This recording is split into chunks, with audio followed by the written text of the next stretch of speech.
Pelbagai saiz emas, pelbagai kegunaan. Gold bar 5 gram ini nilainya cukup berbelanja dalam kuasa luar sederhana. Gold bar 10 gram ini, jika dijual, ianya cukup untuk beli sebuah motosikal secara tunai. Gold bar 20 gram ini pula, anda boleh jadikan sebagai dana kecemasan jika anda bergaji sekitar RM3,000 hingga RM4,000.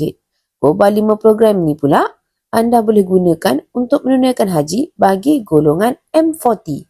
Gold bar 100 gram pula, anda boleh jadikan sebagai deposit untuk beli rumah. Gold bar 250 gram, anda boleh beli kereta yang selesa untuk keluarga tanpa perlu berhutang. Manakala, untuk gold bar 1 kilogram ini, anda boleh menjamin keluarga anda daripada musibah kewangan. Jadi, sudahkah anda tetapkan matlamat simpanan emas anda hari ini? Anda boleh jadikan emas sebagai satu cara simpanan untuk mengelakkan daripada simpanan anda daripada jatuh nilai dan sekaligus mengekalkan kuasa beli pada masa hadapan. Simpanan emas bersama Public Gold adalah sangat telus dan juga mudah. Bagi anda yang dah bersedia untuk mulakan simpanan emas bersama Public Gold, anda boleh isi borang sign up atau DM saya. InsyaAllah saya sedia bimbing anda sebaiknya. Emas, pasport kekayaan kita semua.